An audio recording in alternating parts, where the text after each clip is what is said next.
बिस्मिल्लाहिर्रहमानिर्रहीम। अस्सलाम वालेकुम। आज हम आपके लिए मारूफ रूहानी स्कॉलर हाजी शमसुद्दीन अज़ीमी की किताब खुतबात मुल्तान का पार्ट नंबर 2 सफ़ा नंबर 12 से रिकॉर्ड कर रहे हैं। ये एक मुकम्मल किताब है जो कि 160 सफ़ात पर मुश्तमिल है। तो आइए सुनते हैं पार्ट नंबर 2 सफ़ा नंबर 12 से। सवाल कुनिंदा, क्या हजूर पाक सल्लल्लाहु अलैहि वसल्लम को इल्म गैब था? अजीमी साहब, हज़रत जिब्राइल गैब है ये ज़ाहिर है। सवाल कुनिंदा, गैब है। अजीमी साहब, हज़रत जिब्राइल हजूर सल्लल्लाहु अलैहि वसल्लम से बातें करते थे? सवाल कुनिंदा, जी हाँ।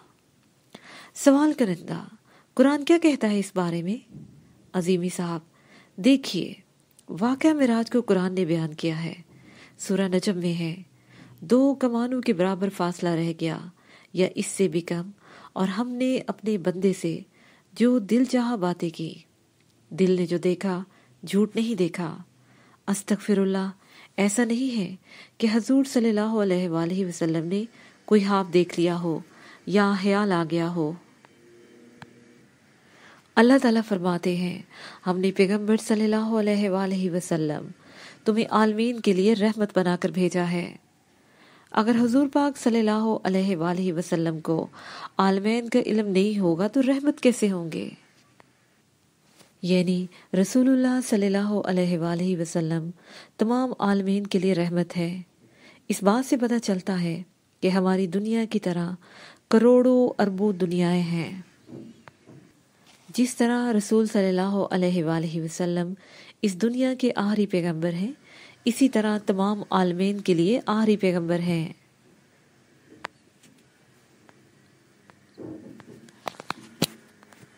सवाल कुनिंदा, क्या हजूर पाक सल्लल्लाहु अलैहि वसल्लम आलमुल गैब है? अजीमी साहब, मेरे दोस्त, ये आप किस किस्म का सवाल कर रहे हैं?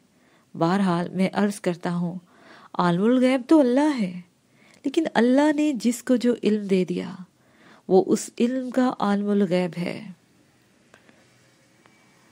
हज़रत आदम अलैहिस्सलाम को जब अल्लाह ताला ने इल्म सिखाया तो वहाँ फरिश्ते भी थे। उन्होंने कहा कि ये तो खून खराबा करेगा, फसाद बर्पा कर देगा। अल्लाह ताला ने फरिश्तों से कहा कि हम जो जानते हैं वो तुम नहीं जानते। अल्लाह ताला ने आदम अलैहिस्सलाम से कहा कि जब मैंने तुझे इल्म सिखाया है वो फरिश्तों के सामने बयान कर। आदम अलैहिस्सलाम ने वो इल्म बयान कर दिया। जब आदम अलैहिस्सलाम ने इल्म बयान कर दिया तो फरिश्तों ने कहा कि हम तो उतना ही जानते हैं जितना आपने हमें सिखा दिया है। मेरे अजीज, आप गैब से ये मुराद क्यों लेते हैं कि गैब का इल्म सीखने के बाद कोई इंसान नौज़ बिल्लाह अल्लाह ताला बन जाएगा? अल्लाह ताला जिसको चाहे गैब के अलूम सिखा देता है। जो अलूम नो इंसानी के लिए गैब है वो अल्लाह ताला के महबूब बंदे हज़रत मोहम्मद सल्लल्लाहु अलैहि वसल्लम के लिए गैब इसलिए नहीं है कि अल्लाह ताला ने अपने महबूब को वो इल्म सिखा दिए हैं। ये तो होगी हजूर पाक सल्लल्लाहु अलैहि वसल्लम की बात। अब हज़रत मरियम के बारे में गौर फरमाइए। फरिश्ता आया, उसने कहा, अल्लाह कहता है तुम्हारे बेटा होगा और वह हमारा बरगजीदा बंदा होगा। उन्होंने कहा, ये कैसे हो सकता है? फरिश्ते ने कहा, अल्लाह जो चाहता है वो हो जाता है। क्यों भाई बताइए, हज़रत मरियम अलैहिस्सलाम ने फरिश्ता देखा या नहीं देखा? फरिश्ते की बात सुनी। हज़रत मरियम ने कहा, मैं तो कुंवारी हूँ, ये तुम कैसी अनहोनी बातें कर रहे हो? मुझे तो किसी ने हाथ नहीं लगाया। फरिश्ते ने कहा, जो अल्लाह चाहता है वो होता है। अल्लाह ने पैगाम दिया है कि तेरे बच्चा होगा। कैसे होगा? अब ये उसकी कुदरत है। हज़रत मरियम ने फरिश्ते को देखा और उससे बातें की। फरिश्ते ने उन्हें इत्मीनान दिलाया। सवाल कुनिंदा, फरिश्ते की आवाज़ भी तो आ सकती है? अजीमी साहब, नहीं नहीं नहीं, आप कुरान पढ़ें। फरिश्ते का सरापा हज़रत मरियम अलैहिस्सलाम के सामने आ गया था। अजीज़ दोस्त, आपका शुक्रिया, लेकिन मैं आपका बुजुर्ग और उस्ताद होने के रिश्ते से कहता हूँ, جہاں اللہ کے محبوب صلی اللہ علیہ وآلہ وسلم، اللہ تعالیٰ، فرشتوں اور کتابوں کا تذکرہ ہو رہا ہو، وہاں بے ادبی اور گستاخی کبھی بھی نہ کرنا۔ کلندر بابا اولیاء رحم اللہ نے مجھے پہلا سبق یہ دیا تھا، با ادب با نصیب، بے ادب بے نصیب۔ علم تصوف کی اہمیت۔ بسم اللہ الرحمن الرحیم۔ کل کے لیکچر میں یہ بات سمجھنے کی کوشش کی گئی تھی کہ تصوف کیا ہے، اور اس بات پر مختلف مثالوں اور دلیلوں سے بتایا گیا تھا کہ تصوف ایک علم ہے، جس طرح دنیا میں اور بہت سارے علوم ہیں، اس میں انجینئرنگ ہے، میڈیسن ہے، فزکس ہے، وغیرہ وغیرہ۔ ان علوم کو پڑھ کر ایک حد تک آدمی شعوری طور پر بالغ ہوتا ہے اور انہی علوم کی بنیاد پر اپنی معیشت اور معاشرت کو درست کرتا ہے۔ اگر یونیورسٹی کی تعلیمات کے نتیجے میں ملازمت کا حصول ممکن نہ ہو، یا آدمی یونیورسٹی سے فارغ ہو کر کاروبار کرنے کے قابل نہ ہو، تو یونیورسٹی میں کوئی بندہ پڑھنے نہیں آئے گا، اور جتنے لوگ پڑھنے آئیں گے ان کی تعداد اتنی کم ہوگی کہ پھر ہم یونیورسٹی کو یونیورسٹی نہیں کہیں گے۔ ہم یہاں جو دنیاوی علوم پڑھ رہے ہیں اس کے پیچھے بات تل ہے، بری لگتی ہے۔ ہماری دنیاوی آسائشیں زیادہ ہیں اور خالصتاً علم کا حصول کم ہے۔ ہم دنیا کے علوم سیکھتے ہیں تو ہماری یہ کوشش ہوتی ہے کہ ہم زیادہ سے زیادہ پڑھیں اور سیکھیں۔ ان کو پڑھنے کے بعد ہمیں اچھی ملازمت ملے اور کاروبار کے مواقع فراہم ہوں۔ اس کی مثال اس طرح ہے کہ پچھلے سالوں میں کمپیوٹر نظام آیا۔ اس نظام میں سب سے بڑی کشش یہ تھی کہ لوگوں کو ملازمت کے مواقع فراہم ہو رہے تھے، تو لوگ کمپیوٹر سیکھنے میں لگ گئے۔ اس سے پہلے انجینئرنگ میں اسکوپ تھا تو ہر بچہ انجینئر ہی بننا چاہ رہا تھا۔ ڈاکٹر MBBS میں اسکوپ زیادہ نظر آیا تو لوگ ڈاکٹری سیکھنے میں لگ گئے۔ ہم دنیاوی علوم اس لیے سیکھتے ہیں کہ دنیاوی آسائش و آرام کی اہمیت زیادہ ہے۔ سوال یہ ہے کہ جب دنیاوی علوم پڑھ کر ہم دنیاوی آسائش حاصل کرنا چاہتے ہیں تو ہم سوچتے ہیں کہ تصوف پڑھنے کے بعد ہمیں کیا حاصل ہوگا، ہمیں کیا دنیاوی آسائش حاصل ہوگی۔ تصوف کی ڈگری اگر ہمیں مل بھی گئی تو ہم کون سا اچھا کاروبار کر لیں گے، یا تصوف پڑھنے کے بعد ہمیں کہاں ملازمت مل جائے گی۔ بات ٹھیک ہے، ہمیں کہیں ملازمت نہیں ملے گی، لیکن تصوف پڑھنے کے بعد اگر ان لوگوں کا تجزیہ کیا جائے تو روحانی انسان گزر چکے ہیں یا موجود ہیں، تو یہ بات بہت روشن نظر آتی ہے کہ اس علم کو سیکھنے والے لوگوں کے اندر سکون ہوتا ہے، اس علم کو سیکھنے والے بندوں کے اندر ڈر اور خوف نہیں ہوتا۔ اس علم کے ماہر جتنے بھی ہوئے ان کی عمریں زیادہ ہوتی ہیں، ان کی گفتگو میں شیرینی ہوتی ہے، بڑے بڑے بادشاہ ان کے سامنے جھکتے ہیں، ان کی خانقاہوں میں اللہ تعالیٰ کی طرف سے رزق کی ریل پیل ہوتی ہے، ہزاروں انسان ان کے دسترخوان سے کھانا کھاتے ہیں۔ لوگ ترستے ہیں کہ ہمارے پاس کوئی آئے اور ہم سے کوئی بات کرے۔ یورپ میں تو یہ بہت زیادہ ہے، وہاں تو باقاعدہ ملازمتیں ملتی ہیں کہ جو بیکار لوگ ہیں ان کے پاس جا کر وقت گزاری کرو، ان کا دل بہلاؤ۔ لیکن جب کسی روحانی بندے کے بارے میں آپ سوچتے ہیں یا دیکھتے ہیں تو مخلوق کا اتنا رجوع ہوتا ہے کہ وہ تنگ آ جاتا ہے، اس کے اندر آسودگی ہوتی ہے۔ مثلا 1 کروڑ پتی آدمی کے ہاں لنگر کا کوئی تصور نہیں ہے، ایک روحانی آدمی کے ہاں لنگر کا تصور یہ ہے کہ وہ روحانی آدمی سمجھا ہی نہیں جاتا جس کے ہاں لنگر نہ ہو۔ لاہور میں 2 مثالیں آپ کے سامنے ہیں، جہانگیر کا مقبرہ بھی ہے اور داتا صاحب کا مزار بھی ہے۔ جہانگیر کے بارے میں سب جانتے ہیں کہ ہندوستان کا بادشاہ تھا۔ حضرت داتا گنج بخش رحم اللہ کے دربار کی مثال ہمارے سامنے ہے۔ ان کے لنگر سے روزانہ ہزاروں آدمی کھانا کھاتے ہیں، جس کا دل چاہے لاہور جا کے دیکھ سکتا ہے۔ روحانی انسان دنیاوی اعتبار سے آسودہ حال ہوتا ہے اور اس کو قلبی سکون نصیب ہوتا ہے۔ اتنا سکون ہوتا ہے کہ اس کے پاس بیٹھنے والے لوگوں کو بھی سکون ملتا ہے۔ روحانی آدمی اپنی زندگی کے مقصد کو حاصل کر لیتا ہے کہ اللہ تعالیٰ نے انسان کو دنیا میں کیوں پیدا کیا ہے۔ ایک کروڑ پتی آدمی کی زندگی کا مقصد اس کے علاوہ کچھ نہیں ہوتا کہ زیادہ سے زیادہ پیسہ کما لیا جائے۔ زیادہ پیسہ کمانے اور دولت جمع کرنے میں اسے جو مسائل پیش آتے ہیں اس سے عام آدمی واقف ہی نہیں ہے۔ مجھے مالدار لوگوں کو دیکھنے کا اتفاق ہوا ہے، ان کی زندگی میں چین، سکون اور راحت کا کوئی تصور نہیں ہے۔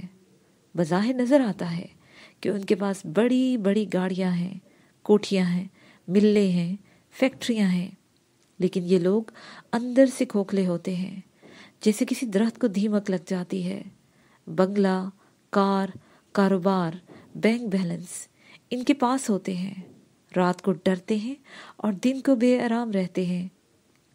گولیاں کھا کر کھانا کھاتے ہیں، گولیاں کھا کر کھانا ہضم کرتے ہیں اور گولیاں کھا کر سوتے ہیں، اور بیدار ہو کر کاہلی دور کرنے کے لیے گولیاں کھاتے ہیں۔ علم روحانیت سے انسان کے اندر ایسی صلاحیتیں بیدار اور متحرک ہو جاتی ہیں جن صلاحیتوں کو استعمال کر کے انسان بہترین زندگی گزارتا ہے۔ آخرت کی زندگی کے بارے میں بھی اس کے تصورات واضح اور روشن ہوتے ہیں۔ یہاں خوش رہتا ہے اور آخرت میں بھی خوش رہتا ہے، جبکہ دنیا کی زندگی میں آدمی جتنا اپنے آپ کو مصروف کر لیتا ہے اسی مناسبت سے اس کے اندر سے خوشی کم ہو جاتی ہے۔ یہ ایسی بات ہے جو تجربے سے آدمی سیکھتا ہے یا مایا جال میں پھنس کر اسے دیکھتا ہے۔ ہر انسان کو یہاں سے جانا ہے۔ پیدا ہونے کے بعد یہاں سے جانے تک کی زندگی کا اگر تجزیہ کیا جائے تو مشکل سے 80 سال میں 10% ایسا وقت گزرتا ہوگا جس کو صحیح معنوں میں خوشی کا نام دے سکے، باقی ساری زندگی مسائل میں گزر جاتی ہے۔ ملازمت پیشہ آدمی کتنا ہی بڑا ملازم ہو، وہ اس پریشانی میں ہے کہ باس ناراض ہو گیا تو نوکری کا کیا بنے گا۔ کاروباری آدمی نفع نقصان کے چکر میں رہتا ہے، حفاظت کے لیے گارڈ رکھتا ہے، گارڈ سے بھی ڈرتا ہے کہ کہیں اس کی نیت خراب نہ ہو جائے۔ جس طرح ہم دنیاوی علوم سیکھنے کے بعد ملازمت اور کاروبار کے حصول میں آسانی محسوس کرتے ہیں اور اس کاروبار کو اچھی طرح کر لیتے ہیں، اسی طرح تصوف سیکھنے کے بعد انسان اس دنیا اور آخرت کی زندگی کا راز پا لیتا ہے۔ اسے اس بات کا علم ہو جاتا ہے کہ میں اچھی دنیا سے اس بری دنیا میں کیوں آیا۔ عالم ارواح کی زندگی اس دنیا سے اچھی ہے اور اس بری زندگی کو گزارنے کے بعد میں جس دنیا میں جاؤں گا وہاں میرے پاس آسائش اور آرام کے لیے کیا سامان ہے۔ یہ بات بھی سمجھ میں آ جاتی ہے کہ دنیا میں کتنے بھی دن آدمی زندہ رہے اس کی ایک حد ہے، 60 سال، 70 سال، 80 سال، لیکن مرنے کے بعد کی زندگی کی کوئی حد متعین نہیں ہے کہ آدمی وہاں 100 سال رہے گا یا 200 سال رہے گا۔ حابیل قابیل کا واقعہ ہم سب کو معلوم ہے، کروڑوں سال ہو گئے ہیں۔ ایک بھائی جزا کے مزے لوٹ رہا ہے، ایک بھائی سزا بھگت رہا ہے۔ ہمیں یہ بھی سوچنا ہے، آسمانی صحائف، آسمانی کتابیں، قرآن کریم کی تعلیمات کی روشنی میں ہمیں بتایا گیا ہے کہ یہ دنیا عارضی ہے، بہرحال یہاں سے جانا ہے، ہر چیز فانی ہے اور فنائیت سے گزر کر ایک ایسی دنیا میں جانا ہے جہاں ماہ و سال کا کوئی حساب ہمیں معلوم نہیں۔ روحانیت سیکھنے کے بعد انسان اچھی زندگی گزارتا ہے، اس کے اندر قناعت آ جاتی ہے، توکل پیدا ہو جاتا ہے، اس بات کا یقین کامل ہو جاتا ہے کہ رزاق اللہ ہے، جو کچھ اللہ دیتا ہے بندہ وہی خرچ کرتا ہے۔ اس کو بتایا جاتا ہے کہ جب تم پیدا ہوئے غذا کے حصول کے لیے، زندگی گزارنے کے سامان کے لیے تم نے کچھ بھی نہیں کیا تھا۔ تم پیدا ہوئے تو پہلے سے تمہارے لیے کپڑے موجود تھے، پہلے سے تمہارے لیے اللہ تعالیٰ نے ماں کے سینے کو دودھ سے بھر دیا تھا، ماں باپ کے دلوں میں تمہارے لیے شفقت ڈال دی تھی۔ تم 20 برس تک بغیر محنت مزدوری کیے اچھے سے اچھا کھانا کھاتے رہے، अच्छे से अच्छा लिबास पहनते रहे। अल्लाह ताला ने माँ के दिल में ममता और बाप के दिल में शफकत डाल दी।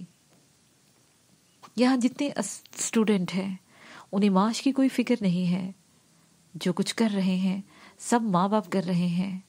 जब कोई आदमी तसव्वुफ को सीखता है और सीढ़ी ब सीढ़ी आगे बढ़ता है तो उसके ऊपर ये हकीकत आश्कार हो जाती है कि रिस्क देने वाला अल्लाह है और रिस्क का सारा प्रोग्राम इंसान की पैदाइश से पहले बन चुका है। कोई नहीं जानता उसे बड़े होकर क्या करना है। अब से 76 साल पहले मेरे बारे में किसको पता था कि मैं बहाउद्दीन ज़िक्रिया यूनिवर्सिटी में लेक्चर डिलीवर करूंगा। उस वक्त तो पाकिस्तान भी नहीं बना था, मैं हिंदुस्तान में पैदा हुआ। कुदरत की तरफ से मेरी पैदाइश से पहले ही सारा प्रोग्राम मुरतब हो चुका था। आपने अपने बुजुर्गों से सुना होगा कि हर चीज़ जो यहाँ हो रही है पहले हो चुकी है, सब लोहे महफूज पर है। जब लोहे महफूज पर है तो इसका मतलब ये हुआ कि मेरा पलक झपकना, उंगली हिलाना भी लोहे महफूज पर रिकॉर्ड है। यहाँ जो कुछ हो रहा है और जो कुछ हम कर रहे हैं, जो कुछ हमें नज़र आ रहा है, वो एक फिल्म की तरह है। मेरे दोस्तों, ये दुनिया एक स्क्रीन है और इस स्क्रीन पर वही फिल्म डिस्प्ले हो रही है जो लोहे महफूज पर पहले से बनी हुई है। अब रह गई ये बात कि इंसान का इख्तियार को क्या होगा, ये एक अलग मौजू है।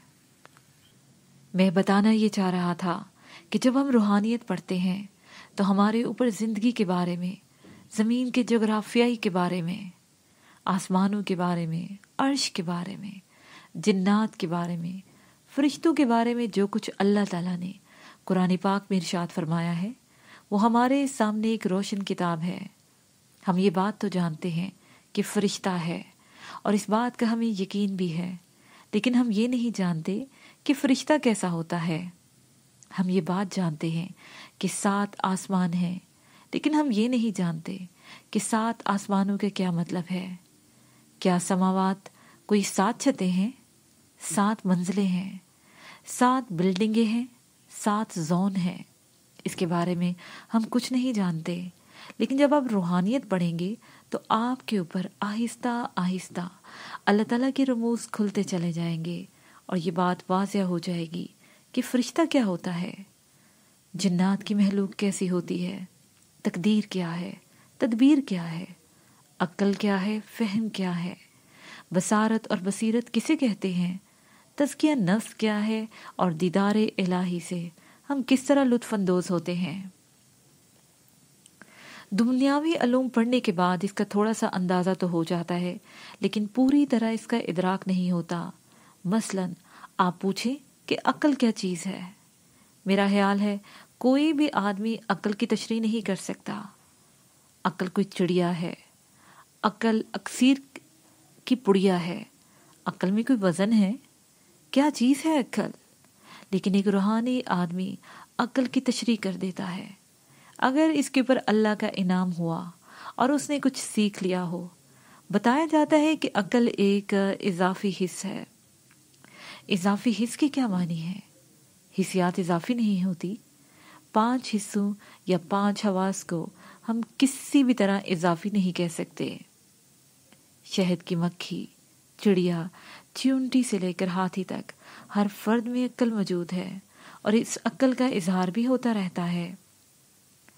अक्ल में कमी बेशी को और जिस्म के बगैर अक्ल की मौजूदगी को हम इजाफी नहीं कह सकते। एक हाथी के पैर के नीचे 1 लाख चींटियां आ जाती हैं, लेकिन जिस तरह हाथी में अक्ल है इसी तरह 1 लाख चींटियों में अक्ल है। अगर अक्ल का ताल्लुक दिमाग से है तो हर मुतहर्रिक शय में दिमाग है। बहुत बड़ा दिमाग, छोटा दिमाग और बहुत छोटा दिमाग। तसव्वुफ पढ़ा हुआ आदमी दुनिया को बेहतरीन तरीके पर बरतता है और दुनिया में रहते हुए उसे पुरसुकून जिंदगी नसीब हो जाती है। अगर इंसान के पास करोड़ों रुपया है और उसे सुकून नहीं है तो इन करोड़ों रुपए की कोई अहमियत नहीं है। अगर इंसान के पास कम सरमाया है और उसकी सारी ज़रूरतें पूरी हो जाती हैं और उसे सुकून है तो वो करोड़पति इंसान से बेहतर है।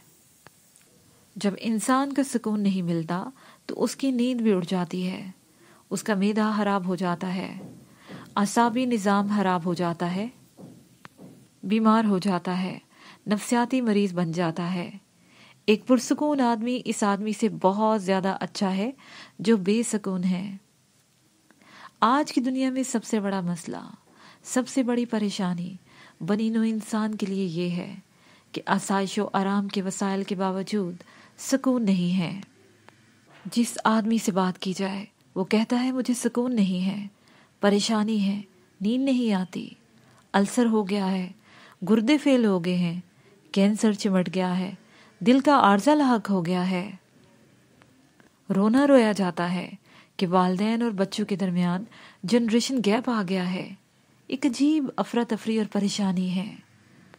اچھا لباس ہے، اللہ تعالیٰ کی فضل و کرم سے کھانے کے لیے اچھی غذا ہے، اچھا گھر ہے، دوست ہیں، احباب ہیں، دنیا کی ساری نعمتیں ہمیں میسر ہیں، پھر بے سکون ہونے کا کیا مطلب ہے؟ بے سکون ہونے کی وجوہات روحانی مکتبہ فکر سے معلوم ہوتی ہیں کہ انسان کی زندگی میں یقین ہے تو وہ پرسکون ہے، اگر انسان کی زندگی میں شک ہے تو وہ کتنا ہی بڑا عالم و فاضل، علامہ، کروڑ پتی، جاگیردار اور لینڈ لارڈ بن جائے اسے سکون نہیں ملے گا۔ یقین سے مراد یہ ہے کہ ذہن میں یہ بات راسخ ہو جائے کہ جو کچھ میں کر رہا ہوں وہ صحیح کر رہا ہوں۔ اگر انسان کے اندر یقین نہیں ہوگا تو وہ غیب کی دنیا کو نہیں سمجھ سکتا۔ اللہ تعالیٰ نے سورہ بقرہ میں فرمایا ہے، یہ کتاب ایسی کتاب ہے جس میں شک نہیں ہے۔ انسان کے اندر اگر شک ہوگا تو وہ قرآن سے استفادہ نہیں کر سکتا۔ اللہ کی کتاب سے جب کوئی بندہ استفادہ نہیں کر سکتا تو وہ اللہ تک کیسے پہنچے گا؟ مخلوق کا خالق سے رشتہ کس طرح استوار ہوگا؟ روحانی علوم انسان کو اس پلیٹ فارم پر کھڑا کر دیتے ہیں جہاں یقین ہے، خوشی ہے، راحت اور آرام ہے، پیار و محبت ہے، نفرت اور حسد نہیں ہے، خود غرضی نہیں ہے، چھوٹوں پر شفقت ہے، والدین کا احترام ہے، لوگوں سے والہانہ تعلق خاطر ہے۔ یہ بڑی اہم بات ہے اور آپ سب لوگوں کو یاد رکھنی چاہیے کہ قرآن پاک کی روح سے جنت میں صرف اور صرف وہ بندہ جائے گا جو خوش رہتا ہے، جو بندہ اللہ پر یقین رکھتا ہے، اللہ کے رسول صلی اللہ علیہ وآلہ وسلم کے احکامات پر عمل کرتا ہے۔ اگر بندہ نہ خوش ہے، قرآنی تعلیمات کے مطابق عمل نہیں کرتا، جنت میں داخل نہیں ہوگا۔ اللہ تعالیٰ فرماتے ہیں کہ اللہ کے دوستوں کو غم اور خوف نہیں ہوتا۔ ظاہر ہے جنت کے مستحق وہی لوگ ہیں جو اللہ کے دوست ہیں۔ ظاہری اور باطنی پاکیزگی۔ اعوذ باللہ من الشیطان الرجیم، بسم اللہ الرحمن الرحیم۔ تعریف اللہ ہی کے لیے ہے جو تمام کائنات کا رب ہے، نہایت مہربان اور رحم فرمانے والا ہے، روز جزا کا مالک ہے۔ ہم تیری ہی عبادت کرتے ہیں اور تجھی سے مدد مانگتے ہیں، ہمیں سیدھا راستہ دکھا، ان لوگوں کا راستہ جن پر تو نے انعام فرمایا، جو معتوب نہیں ہوئے، جو بھٹکے ہوئے نہیں ہیں۔ آمین۔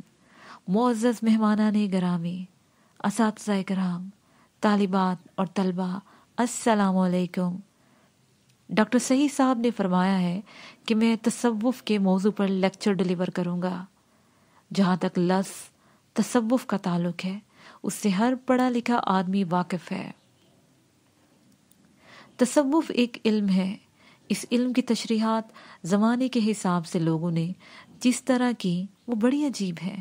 کچھ لوگ کہتے ہیں کہ تصوف ایسا علم ہے جس کے ذریعے جن بوت وغیرہ اتار دیے جاتے ہیں، جادو ٹونا بھی کیا جاتا ہے۔ اس علم سے جادو، سفلی، کالے علم کی کاٹ بھی کی جاتی ہے۔ کچھ لوگوں کا کہنا ہے کہ تصوف دنیا بیزاری کا نام ہے۔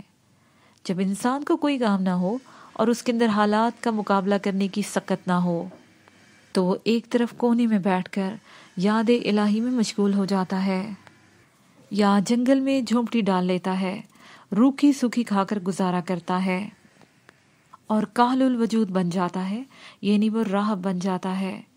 یوگا تصوف، عیسائی تصوف، یہودی تصوف، ہندو تصوف، इतनी ज़्यादा इसकी ब्रांचेस खोल दी गई हैं कि तसव्वुफ का लफ्ज़ मोमा बन गया है। अगर हम केमिस्ट्री पढ़ें तो केमिस्ट्री के बारे में हम ये नहीं कह सकते कि हिंदू केमिस्ट्री है, यहूदी केमिस्ट्री या ईसाई केमिस्ट्री है। इस तरह डॉक्टरी हिंदू नहीं होती, डॉक्टरी यहूदी या ईसाई नहीं होती। मेडिकल साइंस जो भी पढ़ेगा डॉक्टर बन जाएगा। इंजीनियरिंग के उलूम पढ़कर आदमी इंजीनियर बन जाता है। कोई साइंस पढ़ेगा तो साइंटिस्ट बन जाएगा। इसी तरह कोई साहब ईमान आदमी जब तसव्वुफ पढ़ता है तो वो सूफी बन जाता है। अजीज दोस्तों, तसव्वुफ एक इल्म है और इसके बहुत सारे शोबे हैं। इन शोबों के बारे में कुछ अर्ज करना चाहूँगा। तसव्वुफ का मतलब है तज़किया नफ्स। तज़किया नफ्स से मुराद है अपने नफ्स की इस्लाह इस तरह की जाए कि माशरा इसको अच्छी नज़र से देखे, अदब की नज़र से देखे और शरीयत के मुताबिक आदमी इज़्ज़त व तक़ीर के साथ ज़िंदगी गुजारे। तसव्वुफ एक इल्म है जिसके सीखने के बाद इंसान अपनी बातनी ज़िंदगी से वाकिफ़ हो जाता है। हर इंसान की ज़िंदगी दो रूहों पर चल रही है। आप बेदारी की हालत में बाशऊर हैं, चल फिर रहे हैं, खा रहे हैं, इल्म सीख रहे हैं। जितनी शौरी इस्तेदाद है उसके मुताबिक आप इल्म सीख रहे हैं। जिंदगी का दूसरा रुख ये है कि बेदारी की जिंदगी कुल्लियतन खुद मुख्तार जिंदगी नहीं है, जिंदगी रूह के ताबे है। जब तक गोश पोश के जिस्म का रूह संभाले रहती है, गोश पोश का जिस्म चलता फिरता रहता है, और जब रूह जिस्म से रिश्ता तोड़ लेती है तो गोश पोश का जिस्म बेकार और मुर्दा हो जाता है। ये बात ऐसी नहीं है कि बहुत ज़्यादा सोचना पड़े। हर इंसान जीता और हर इंसान मरता है। जो भी इंसान पैदा हुआ है उसे इस दुनिया से वापस जाना है। ये ऐसा अमल है जिससे कोई आदमी किसी भी सूरत इनहराफ नहीं कर सकता। जब हम अपने जिस्म का मुहासबा करते हैं, यानी ये सोचते हैं कि जिस्म क्या चीज़ है, तो ज़िंदगी के दो ही रुख सामने आते हैं। हम खाते पीते हैं, लेकिन मरा हुआ आदमी खाता पीता नहीं है। अगर एक आदमी बीमार है और वो बीमारी की हालत में मर गया तो उसका कोई इलाज नहीं है। मरे हुए आदमी का ऑपरेशन नहीं होता। अगर रूह आपके जिस्म से तोड़ लेती है तो जिस्म में किसी किस्म की हरकत नहीं होती। मैं बताना ये चाहता हूँ कि इंसान की ज़िंदगी एक नहीं है। इंसान दो ज़िंदगियों में क्यों जीता मरता है। हम ज़ाहरी अलूम सीखते हैं। ज़ाहरी अलूम भी हम तब सीखते हैं जब हम जिंदा हों, यानी हमारे अंदर रूह हो। हमारे अंदर रूह है तो अक्ल है, शऊर है। अगर हमारे जिस्म में रूह नहीं है तो हम इल्म भी हासिल नहीं कर सकते। मैं कोशिश कर रहा हूँ कि आसान से आसान तरीके से बयान करूँ। आप मुतमईन रहें, इंशाअल्लाह बात समझ में आ जाएगी। इंसान चल फिर रहा है, इसकी वजह यह है कि उसके अंदर रूह है। अगर इंसान के अंदर रूह नहीं होगी तो इंसान चल फिर नहीं सकता। रूह का रिश्ता टूट जाने से तमाम सलाहियतें अज़हुद ख़त्म हो जाती हैं। बात मुश्किल नहीं है। जब भी कोई नया इल्म इंसान सीखता है तो उसके शऊर पर अलग से वज़न पड़ता है और समझ में नहीं आता तो आदमी कहता है ये क्या बात हुई। लेकिन इसको बार बार दोहराया जाए और समझने की कोशिश की जाए तो समझना बहुत आसान हो जाता है। आपके घर में एक मुर्गी है, उस मुर्गी को बिल्ली ने पकड़ लिया और मुर्गी मर गई। मैं आपसे पूछना चाहता हूँ, क्या वो मुर्गी दाना चुग सकती है? क्या वो मुर्गी पानी पी सकती है? क्या वो मुर्गी अपने बच्चों को बुला सकती है? मुर्गी इसलिए बेहरकत है कि इसके अंदर रूह नहीं है। घर में कबूतर है, गुटर गु बोलता है, दाना चुगता है, वो किसी वजह से मर गया। कबूतर की जिस्मानी हैसियत में कोई तब्दीली नहीं आई। उसकी चोंच भी है, उसके दो पर भी हैं, उसके दो पैर भी हैं, लेकिन कबूतर के अंदर रूह नहीं है, लिहाजा वो उड़ नहीं सकता। यही सूरत इंसान की है। इंसान के अंदर रूह है तो सब कुछ है, और रूह नहीं है तो इंसान कुछ भी नहीं है। उलूम की तालीम और तफहीम कब मुमकिन है? गौर कीजिए और बताइए। जवाब, जब रूह मौजूद हो। माशाल्लाह, आपका जवाब सुनकर मेरा दिल खुश हो गया। अल्लाह ताला आपके इल्म में इजाफा करे। यहाँ अगर 8-10 डेड बॉडीज पड़ी हों और मैं लेक्चर देने लगूं तो दुनिया में मुझसे ज़्यादा बेवकूफ़ और कोई नहीं। मैं आपसे सवाल किया तो आपने फ़ौरन जवाब दिया। अगर मैं किसी डेड बॉडी से सवाल करता तो ये बेवकूफ़ी और जहालत होती। अजीज़ दोस्तों, इंसान का चलना फिरना, खाना पीना, सोना जागना, महसूस करना कब मुमकिन है? जब इंसान के अंदर रूह हो। आप बताएं कि शादी में खुशी होती है, ढोलक बजती है, गाने गाए जाते हैं? जवाब जी हाँ। अब माशाल्लाह बच्चियों को बहुत गाने याद होंगे, लेकिन हमने कभी ये नहीं देखा कि किसी मुर्दा मर्द ने मुर्दा औरत से शादी की हो। एक छोटा सा बच्चा है, अगर इस बच्चे में रूह ना होती तो कोई माँ उसे दूध ना पिलाती, घर वाले उसे कब्रिस्तान भेज देते। माँ किस लिए दूध नहीं पिलाती? इसलिए कि उसमें रूह नहीं है। बच्चा में दूध सक करने की सलाहियत नहीं रही। देखिए, ये मेरा जिस्म है, मेरे जिस्म को रूह ने लिबास पहनाया हुआ है। पिंडली में भी रूह है, नाक में भी रूह है, पेट में भी रूह है, कान में भी रूह है, दिमाग में भी रूह है। रूह के बगैर जिस्म की कोई पोजीशन इसलिए नहीं है कि हमारा मादी जिस्म रूह का लिबास है। जब तक रूह इस जिस्म को कोट पतलून की तरह पहने रहेगी, उसके अंदर हरकत रहेगी, वरना हरकत ख़त्म हो जाएगी। इसके साथ ही ये पार्ट अपने इख्तिताम को पहुंचा।